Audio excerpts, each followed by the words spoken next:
નમસ્કાર દર્શક મિત્રો, દેશ અને દુનિયાના સુપરફાસ્ટ સમાચારમાં આપનું સ્વાગત છે। આજના તાજા અને સૌથી મોટા સમાચાર જાણીએ પહેલા ચેનલને સબસ્ક્રાઇબ કરી નાખજો। અંબાલાલ પટેલની આગાહી। હવામાન નિષ્ણાત અંબાલાલ પટેલ દ્વારા 5 તારીખ સુધી રાજ્યમાં ભારે વરસાદની આગાહી કરવામાં આવી છે, જેમાં ખાસ કરીને દક્ષિણ ગુજરાત અને સૌરાષ્ટ્રમાં મેઘરાજા ફરી વખત ભૂક્કા બોલાવશે। ઉત્તર અને મધ્ય ગુજરાતમાં પણ વરસાદની શક્યતા છે। હવામાન વિભાગે 5 દિવસ માટે ભારે વરસાદની આગાહી આપી છે, તેમજ દરિયાકાંઠાના વિસ્તારમાં 45 કિમીની ઝડપે પવન ફૂંકાવાની શક્યતા છે, જેના કારણે દરિયાકાંઠાના વિસ્તારોમાં મિની વાવાઝોડા જેવી સ્થિતિની શક્યતા છે।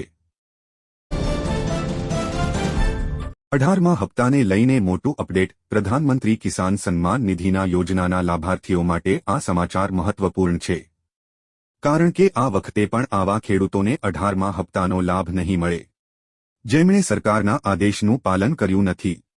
કારણ કે તાજેતરમાં પીએમ મોદીએ વારાણસીની મુલાકાત દરમિયાન 17મો હપ્તો બહાર પાડ્યો હતો અને લગભગ 2.5 કરોડ ખેડૂતો તેનાથી પણ વંચિત રહ્યા। હવે જ્યારે 18મા હપ્તા માટે લાભાર્થીઓની યાદી તૈયાર કરવામાં આવી રહી છે, ફરી એકવાર કૃષિ વિભાગે પાત્રતા ધરાવતા ખેડૂતોને તમામ દસ્તાવેજો ક્રમમાં મેળવવા જણાવ્યું છે, જે 3 કામો માટે સરકારે ખેડૂતોને અપીલ કરી છે।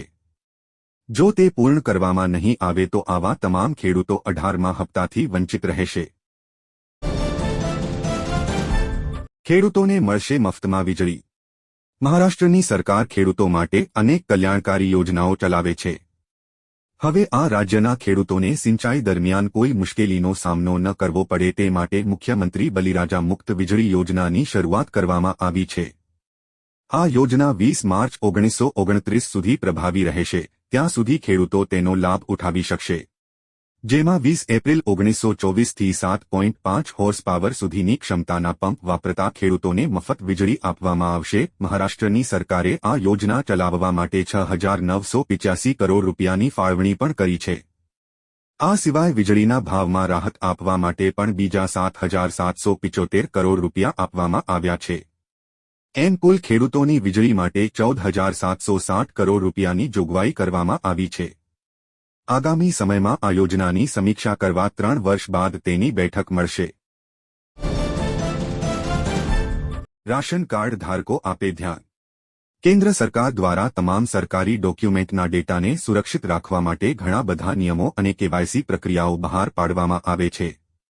આ સાથે જ રાશન કાર્ડ ધારકો માટે પણ સૌથી મોટી અપડેટ સામે આવી છે, જેમાં જણાવવામાં આવ્યું છે કે રાશન કાર્ડ ધારકોએ કેવાયસીની પ્રક્રિયા પૂર્ણ નથી કરી તેમણે 30 સપ્ટેમ્બર 2024 પહેલા આ પ્રક્રિયાને પૂર્ણ કરવાની રહેશે। જો તમે કેવાયસીની પ્રક્રિયા નહીં કરાવી હોય તો તમને નવી યોજનાનું લાભ નહીં મળી શકે।